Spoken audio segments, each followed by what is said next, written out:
Okay, so I'm going to speak briefly about today's topic, which is about speaking through machines, how AI generated voice acoustics shape human perceptions and behavior. This is basically a series of research that I am doing with my students, and mainly is about synthetic voices, which is how human AI interactions, not just through text-based interactions like ChatGPT, chatbot, but we are sort of like looking at the next big thing about basically voice interaction. And very interestingly, I think I'm going to basically cover some of those that the earlier speaker has already talked about, but I will be talking about those in a slightly different perspective. Okay. All right. So before I get down to some of the research which I would like to share with you in terms of our initial findings and what is so exciting about those, let me just very briefly once again cover a general history of AI. As far as I know, I think AI has started actually quite some time, and in fact, it has a very long history. Probably started in some time like 1950s, where we first heard about the Turing test. That is sort of like the one of the fundamental definition in terms of separating human actual perfect wisdom versus maybe discounted artificial intelligence. Over the years, over the decades, basically, this idea or this technology regarding AI still in a very primitive stage gets developed and evolved over time. And of course, there are some very initial like case proof or case demonstration, like Deep Blue by IBM. In fact, that is one of the very well-known case where AI at that time basically managed to outsmart, to win a chess competition against, at that time, the world chess champion. And this is quite a big news at that time. And we are talking about 1997, that is like 20, close to 30 years ago. And more recently, basically, when the year turned over to the new millennium, that's the year 2000, we are increasingly starting to see more and more advanced, more complex, more robust implementation and advancements of AI. From Deep Blue, IBM started to offer more advanced version of it, like the Blue Brain and so on. And that is also where the time whereby we start to have this bloom in terms of personal devices like our smartphone. And in our smartphone, basically, we carry it every now and then, always our companion. And we start to have some voice assistants or voice agent in our smartphones. The very classical case, or probably the first implementation really at a wild scale, is Apple Siri. And more closer to today now, we are talking about 21.5 and onwards, we start to have an emergence of new ways of actually doing AI. Some of the very indicative advancements probably is transformers, which today probably is no longer a stranger to you. At the same time, we start to have like generative AN, TensorFlow, AlphaGo, more and more of this advanced implementation and use cases where AI seems to getting smarter and smarter, broader and broader business implications. And of course, this is basically close to now. And we are talking about ChatGPT, we're talking about DeepSeek, we are talking about AGI, for example, and so on. And probably we are going to talk about in the future how AI will augment human performance and capability. Be it better or worse, which is basically the Q&A that we have just now, AI is here to stay. And this is certainly something that we have to pay attention to. So next, let me introduce you some of the business use cases, basically some examples, and try to understand what are some of the emerging or already taking shape business implications through the applications of AI. This probably is something that you have heard before, which is essentially by Andrew Ng, who is a professor at CMU. He essentially says that, AI is pretty much like electricity. So it is like general utility that will be everywhere. That is going to be something, or if not already is, fundamental, essential, that is part and parcel of our daily life. In terms of business, of course, this is essentially one of the fundamental, essential component or pillar. to support our daily routine operations in businesses. So in some sense, people start to call that, well, AI is the new electricity. Without electricity, you can't really operate much, right? You can carry on your normal routines. You can drive a car even now. So this is so essential and fundamental. And basically, this is going to be the centerpiece of properly human civilization. This is a common comparison, and we also talked about this slightly earlier about ChatGPT and DeepSeek. I don't use DeepSeek very extensively, unfortunately. So if I make any mistakes in this particular discussion, so please pardon me. In general, this is the comparison that I sort of understand. ChatGPT, in some sense, it is more focusing in terms of conversational AI being implemented as an assistant for multi-purposes. DeepSeek seems to be performing better in terms of code synthesis, following instructions as well as multilingual tasks, which is also my personal experience whereby ChatGPT seems to be not performing so well, in particular dealing with Chinese languages or basically Asian kind of languages. ChatGPT has been fairly broadly and increasingly being used in various sectors in our businesses and economy, like education, productivity, and of course, like students for their homework for creative writing as well.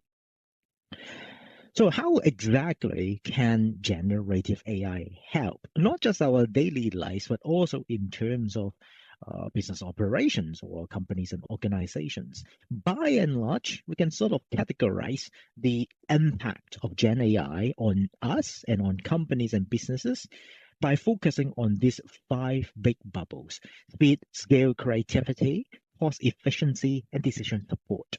In particular, I would like to talk about speed.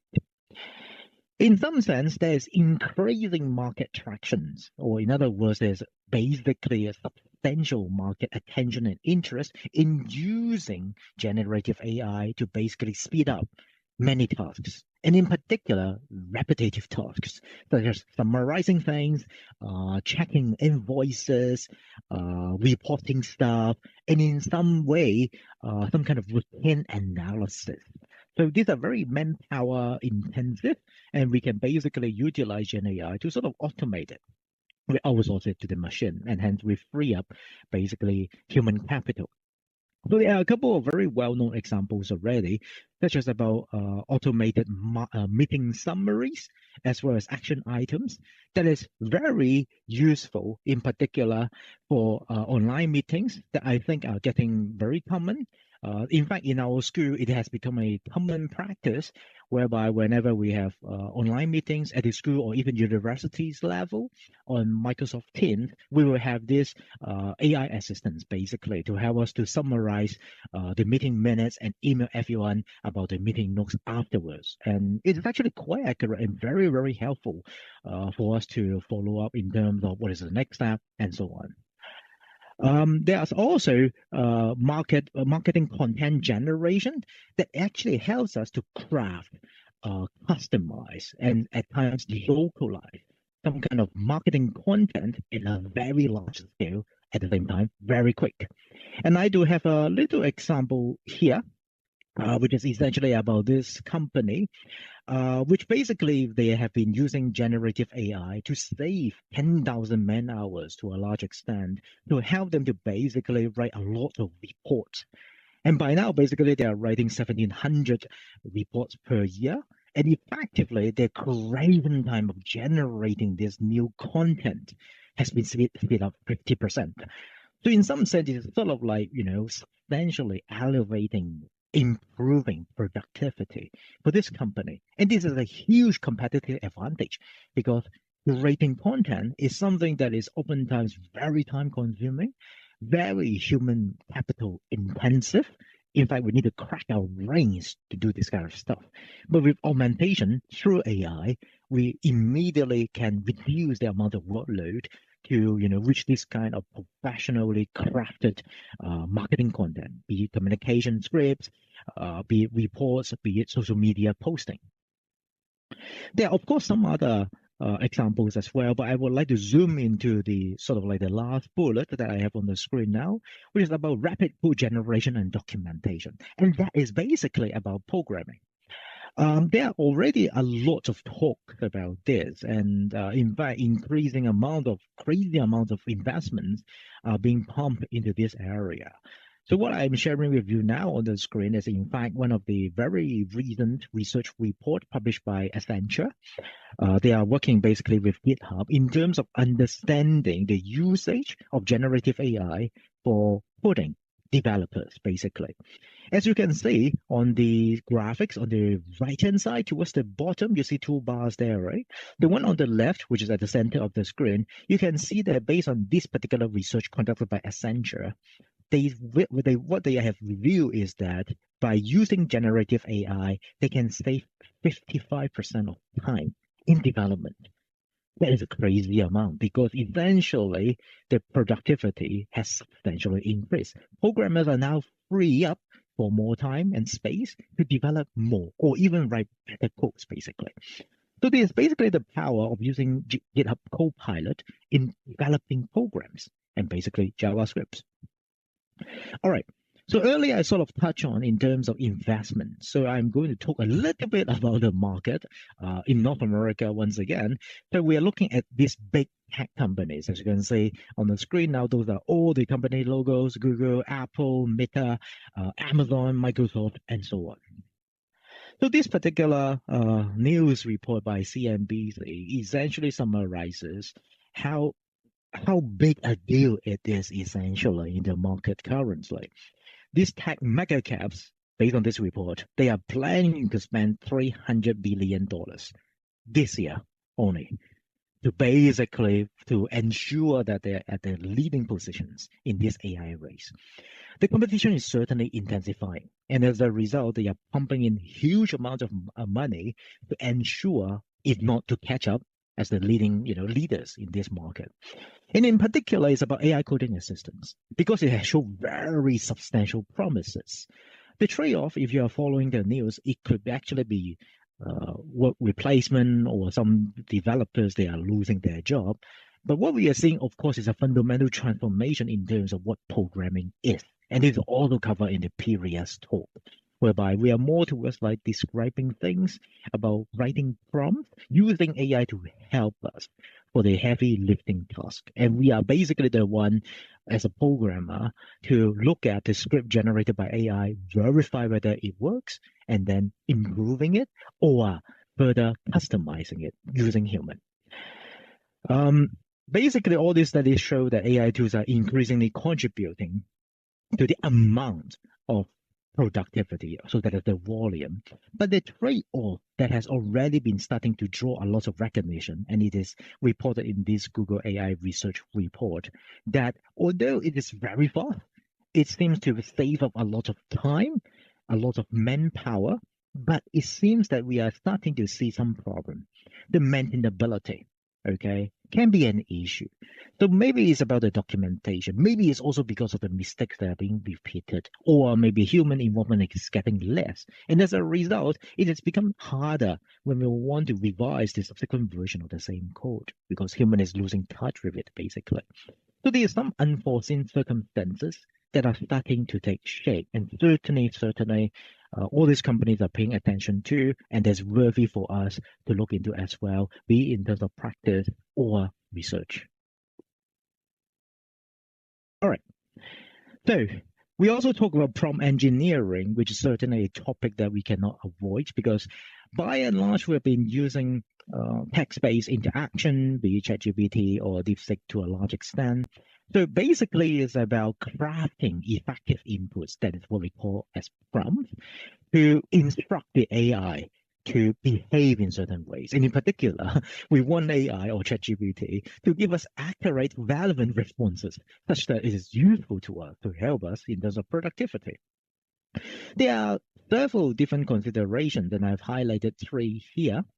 In terms of prompt engineering, which sort of echoes the earlier talk as well, clarity and precision. Basically, we need to ensure, humans need to ensure these prompts are crafted clearly and precisely. So I have two examples there. It is very imprecise, very abstract. If you just tell ChatGPT, oh, tell me about history, it is too ambiguous, basically. So garbage in, garbage out. It helps. The prompt, it can be clearer, more concrete if we say, okay, summarize the history of Stone Age, basically, in 3 bullet points. So the input, which is our prompt, it is carefully considered. We can then ensure, or we have better confidence that the output will be useful or the expected quality. So it's actually quite important to learn from engineering well. The prompt also should contain some clear structure and constraints if that should be applicable, just like writing summary. So sometimes, right, earlier I think we are talking about asking Gen AI or ChatGPT to help us to review papers, right, to write comments. Maybe we can try to throw a paper to ChatGPT and ask it to write an abstract. So, oh, write an abstract about this paper.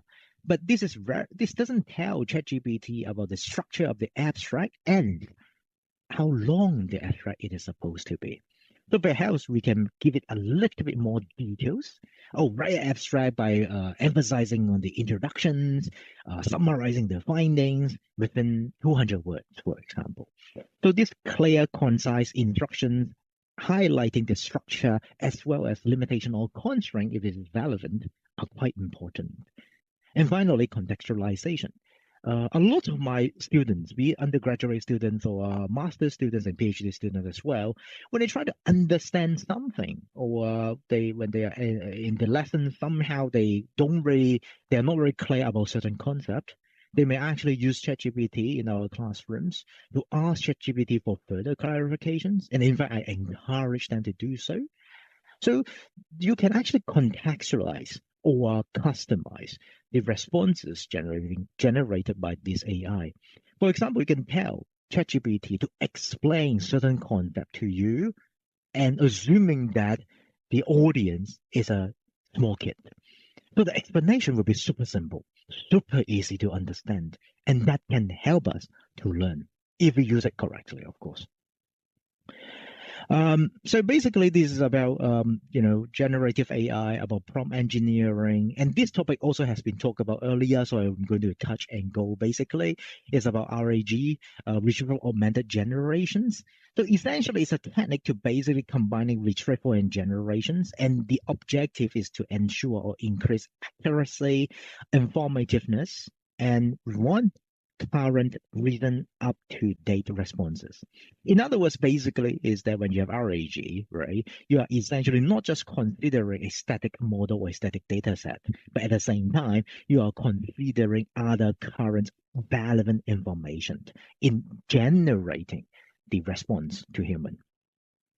All right, so there's a quick comparison basically between standard GPT style versus RAG output. Basically, you have responses that are mainly used for internal training data only when you have the standard style. When you have RAG, basically you are combining external sources like the internet, databases, sometimes journal as well, in generating these AI responses. The knowledge base as a result for standard GPT style, it is fixed, it is static.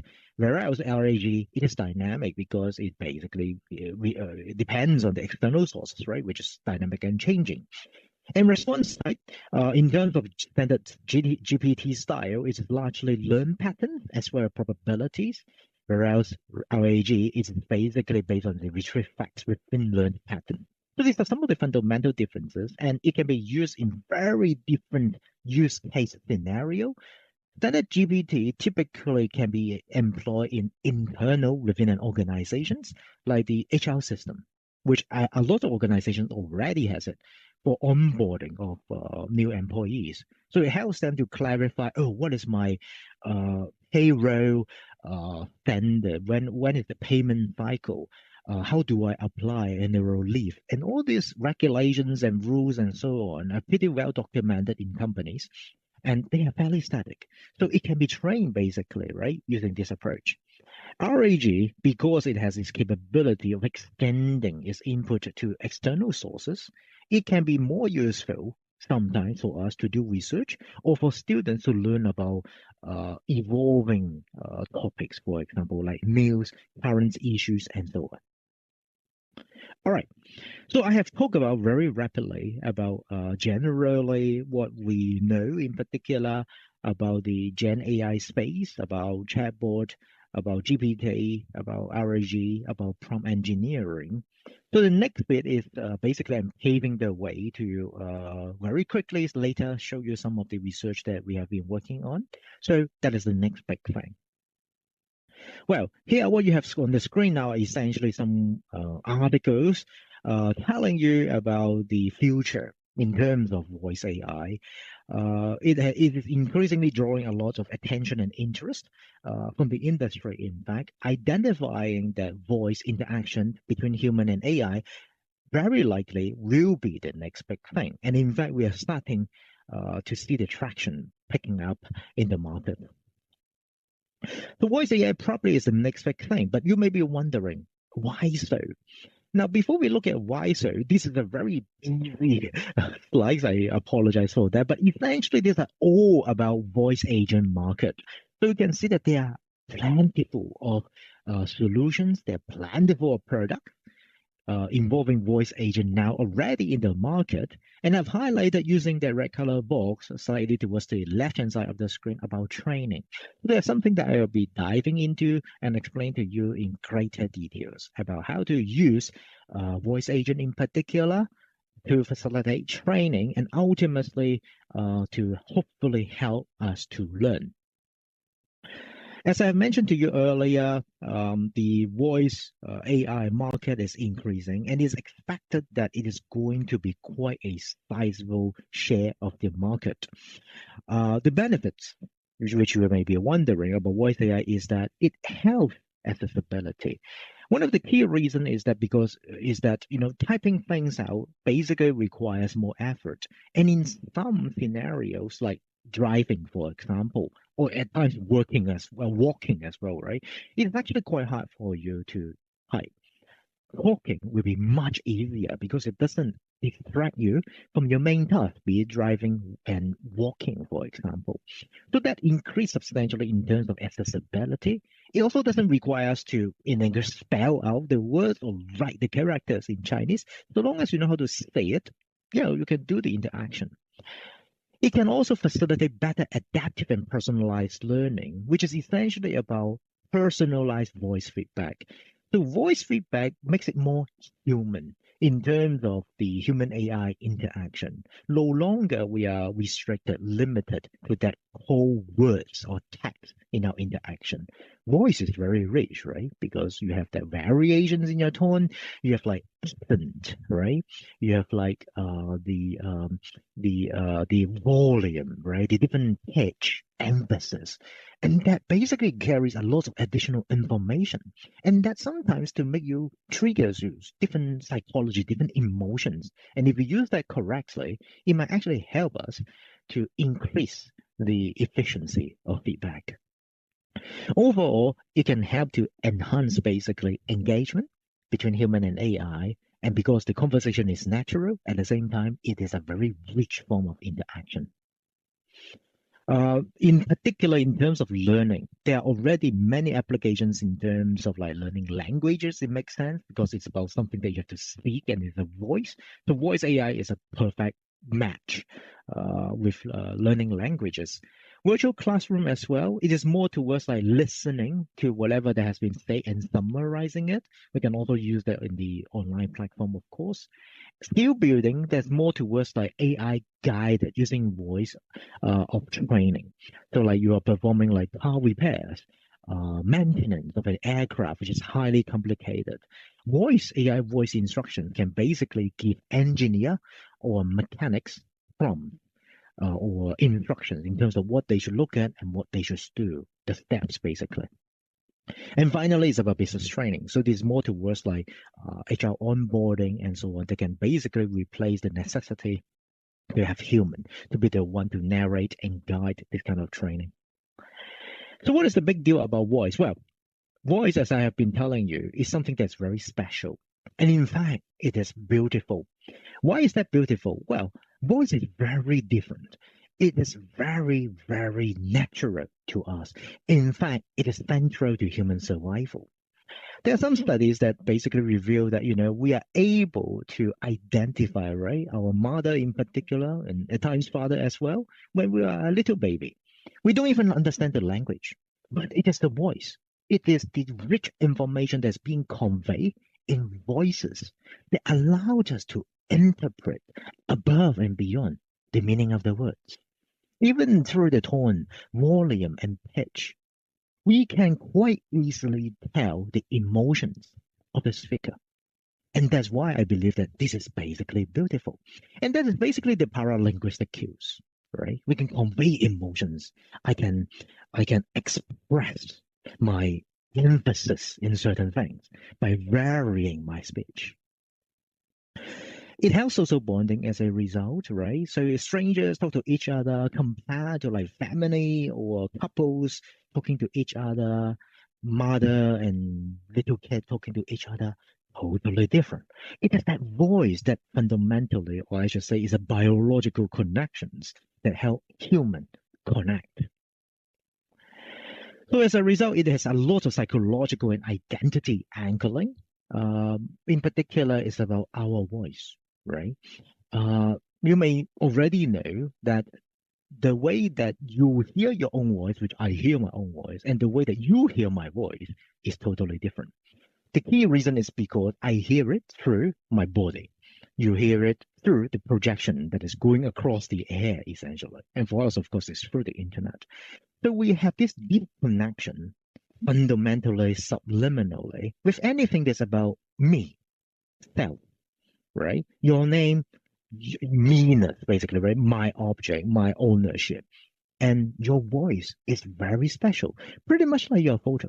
There are so many studies to show us that if you have many photos, if you are in some of the photographs, you very naturally, unavoidably, you will pay attention to your face in those photographs. And this basically explains it. It's about meanness.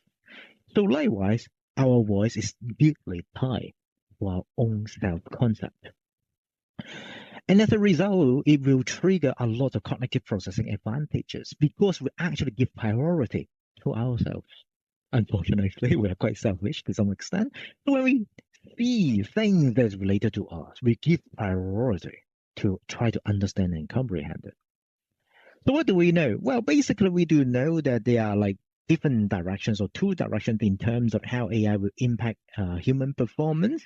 Somewhat also being covered in the earlier talk. AI basically, the good thing, it helps us to improve our productivity. It helps us to improve the accuracy in a lot of things that we do and decision making. But at the same time, it can potentially make us lazy because we refuse to think. We leave it to AI basically. AI-guided observation learning is increasingly picking up the traction because essentially it helps us to scale up, right, in terms of how we can learn, how we can teach. And basically, we follow no longer human instructors, but AI instructors in learning. And there are reports suggesting that students do find AI teaching is engaging, maybe because they are not so shy now. They talk to ChatGPT instead of talking to me because students find that, oh, it's okay for me to ask stupid questions. I won't feel embarrassed, but if they ask me, maybe they feel embarrassed somehow. But at the same time, students also find that this AI, even though if they have a voice, they may be speaking too generically. It lacks the emotion, it lacks the connection, it lacks the emotional support, which is a fundamental element in education as well. It's the connection between a teacher and a student, basically. So what are the unknowns? Well, basically, as we have talked about earlier about prompt engineering, although I have been emphasizing about how important it is to have structure, to have clarity, and so on, oftentimes it's a big ask. And in fact, that's why we need those courses and training to teach people how to do prompt engineering. The fundamental issue, I think, is because we humans actually struggle to express, to articulate our problems and questions. We know that we have problems, but if you ask me to say it, to write it, to define it very accurately, I struggle. I don't know how to say it. Perhaps AI voice will remove some of these barriers because we just speak. We are no longer forced to translate our thoughts into written words. The process of articulation becomes more natural. And as a result, hopefully, that's what we think, people can express themselves better. So basically, what I'm going to share with you in terms of what I have done with my students is about AI instructor teaching human learner, which are essentially students, in learning certain things. So in particular, in guiding our research, we draw on this acoustic literature, which is about voices. It's a very big literature on its own. It talks about many things, talks about like music, songs, and so on. But in particular, we focus on two big bubbles. There's voice production and voice transmission. So in terms of voice production, basically we are looking at how voices, synthetic voice in this case, which is like AI generated voice, can be produced. So if you look at the literature, it emphasizes about the pitch, amplitude, velocity, as well as volume. So in our research, we focus on two types. That's what we call generic synthetic voice, which is pretty much like the voice in your phone, like Siri. There's like a stranger's voice. Although it sounds like human, but it's like another person, basically. It is useful because it helps communication. It is quite clear most of the time. And also it reduces our effort in interacting with these machines or with this software. But the problem sometimes is it is impersonal. Okay, it is like another person altogether. You may find it as a friend, but still there's this separation between you and this voice. The other types of voice that we look at is what we call personalized voice or personalized synthetic voice. To put it simply, this is basically clone voices. So we actually clone individual voices in our study. This is a big deal because when this voice sounds so similar to us, according to psychology, it may cause false misattribution, meaning that we may get confused. Is this really something that I say? We may not be able to tell very well as we try to recall from our memory. The next is basically about voice transmission. There's the second part that we are looking at. That is essentially about how voice transmits, how voice spread, or being transferred from a speaker to a listener. This is basically physics. Eventually, you need some medium, right, for you to pass this voice energy from one point to the other. And as we speak and our voice travels through air, it will go through a lot of these problems, basically, a lot of these medium distractions. It is absorption, reflection, and refractions. Basically, reduces various aspects of the voice energy. So this graphic probably explains it best. Reflection is that it is like bouncing off our voice. Absorption basically is weakening our voice. The refraction basically is like bending the direction of our voice. And of course, direct transmission basically is that all these are not taking effect and the transmission is perfectly done. So this is a big deal because, in fact, there are two key ways in which all these synthetic voices or sound in general can be transmitted now. The simplest way is radiation transmission, probably what you are using as well. It could be speaker, basically, that is transmitted from the source speaker to your ear through air. And this voice transmission is subjected to all this interference because of the air.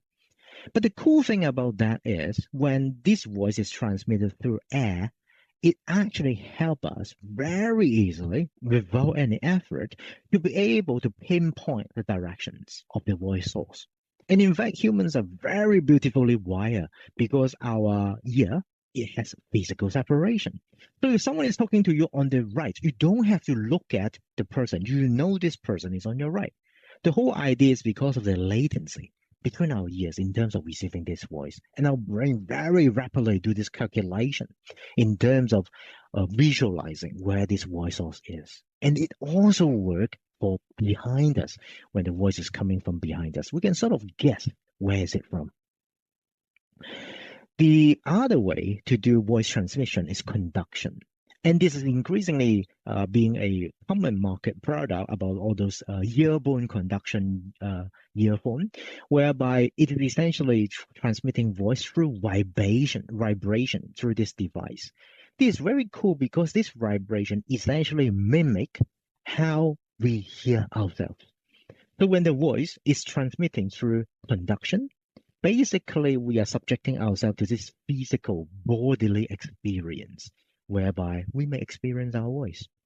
So in some sense, when the voice is transmitted through this mode, the separation, the psychological separation is greatly reduced because it is essentially producing a bodily experience, pretty much like hearing our own voice speaking. So what did we study? Well, basically, this is our research context whereby we look at human and AI. As I've told you earlier, AI in our study is the teacher, human is the learner. So basically, our task in our experiment has two stages, whereby there's a learning stage where AI basically guide human to perform certain tasks, and this is the learning task. Subsequently, the second stage, human will have to perform some of these tasks on their own, and we call that the apply stage. So we basically compare these two conditions of each of these aspects of voices. So in terms of the two types of voice production, we look at generic and personalized. And we also look at voice transmissions, which I've told you earlier about basically speaker versus conduction headphone. And these are basically the experimental procedures. We invite basically subjects to our laboratory. We basically put them through hearing these voices. Some of them may hear generic voice. Some of them may hear clone voices that we produce based on sampling of their actual voices.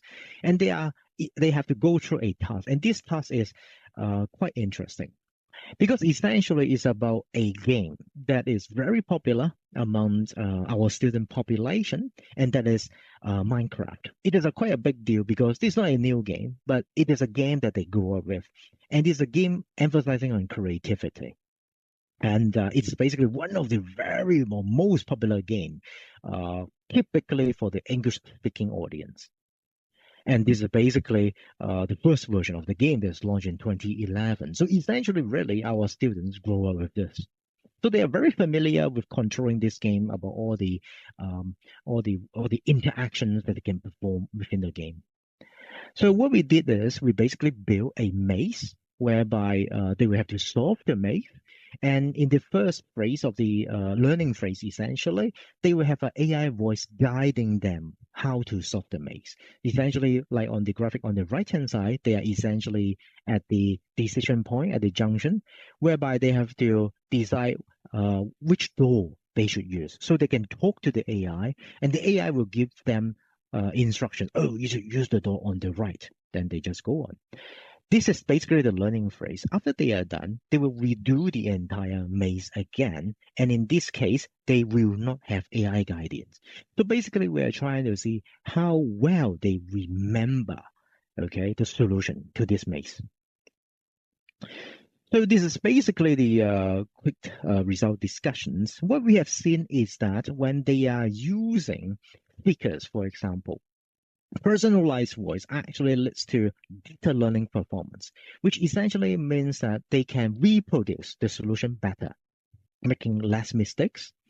When it's about conduction voice, which is the vibration earphone, personalized voice actually make it worse. But do remember, personalized voice essentially is about clone voice, and if I transmit this clone voice using vibration, that pretty much mimic you are hearing your own voice.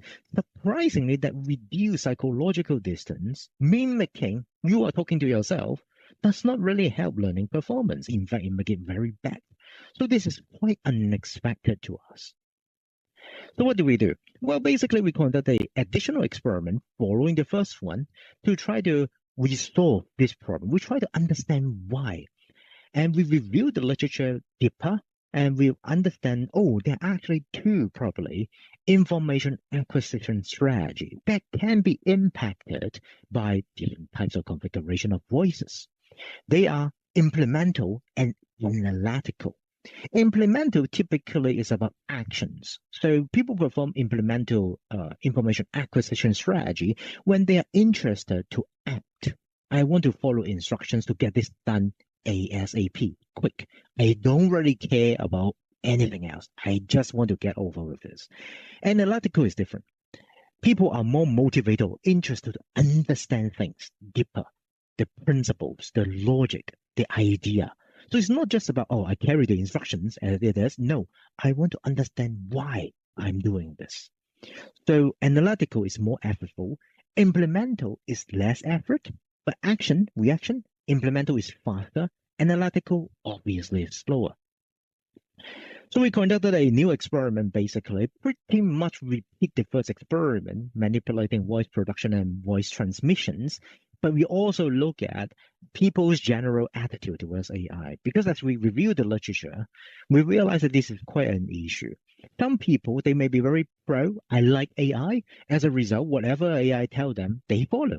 They believe that this is right. Some people are very critical, skeptical about AI. So they will question whether, oh, this AI instruction, is it like reliable? Why should I follow it? They will ask a lot of questions. They have a lot of doubt.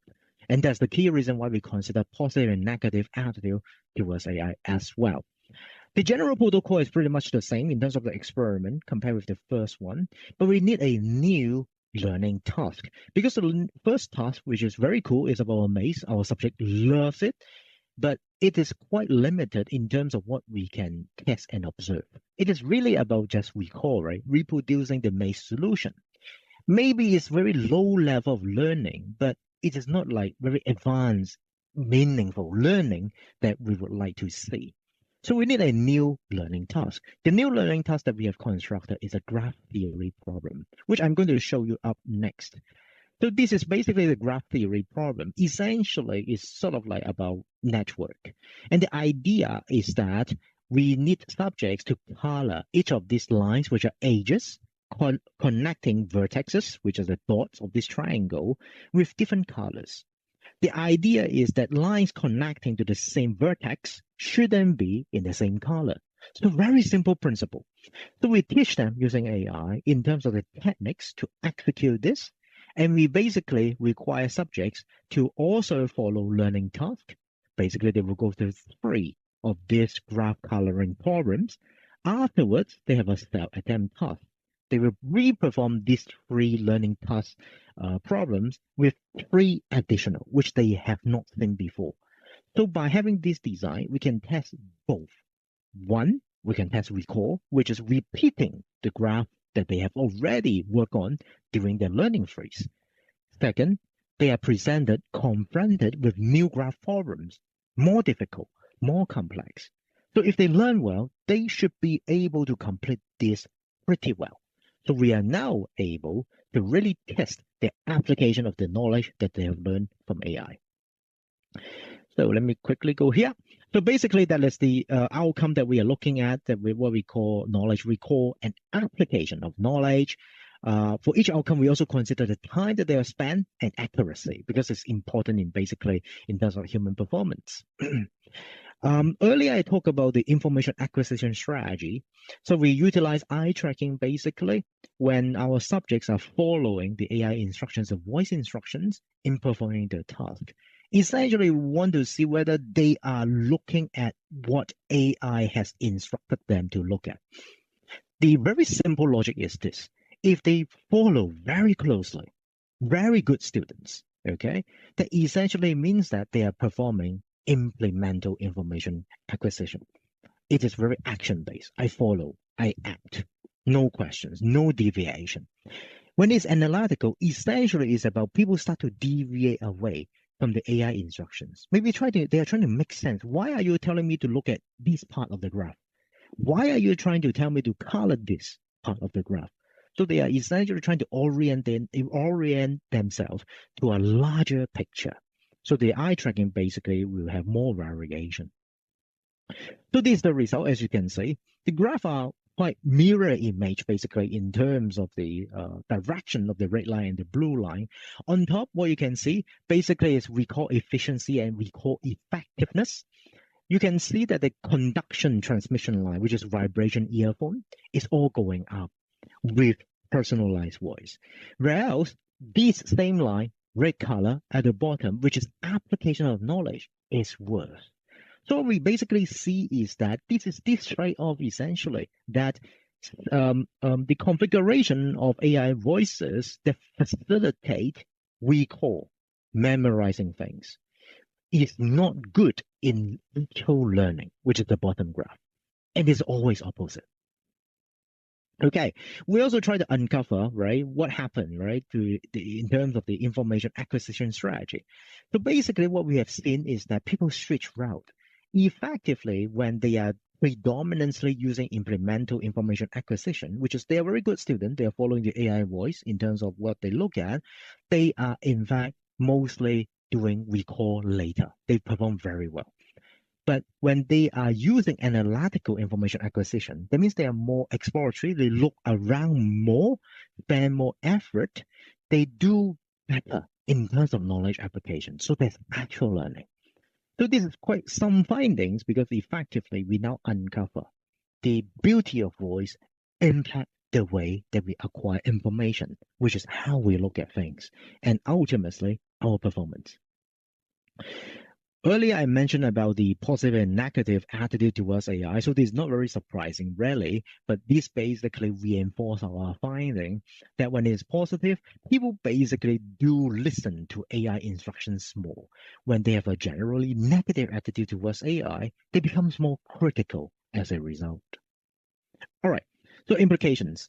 Basically, as I've been mentioned earlier, we think that voice AI is a big deal. So essentially, our studies and as well as the talk, trying to go beyond, okay, what we are predominantly using at this stage, which is text-based exchanges. Our study hopefully will also enhance the literature in terms of understanding the importance of voice, the acoustics, that is not really, we are not paying a lot of attention to, but probably this is the next big thing. So we should, put more effort into understanding this. Processing of this voice information is complex. We try to disentangle some of this complex pattern, the line graph that you have seen earlier. We also showcase the importance of implemental and analytical information acquisition strategies, and as well as learning outcomes. It's not just about recalling, but actual applications of knowledge that we should try to understand better. All right. I think I'm sort of on time. So that's the end of my talk, and I would love to hear your questions.